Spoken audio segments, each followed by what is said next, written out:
Hi, let's see how you can fix this error. xinput DLL is missing. So don't worry, we can fix this, but first you need to like the video and subscribe the channel.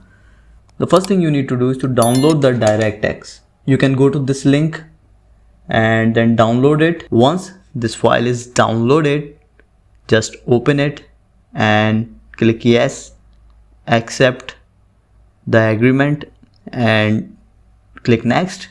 And don't forget to uncheck the big bar, and once the download and install is completed, you are good to go. And this DirectX was missing from the system, that's why it was causing that error.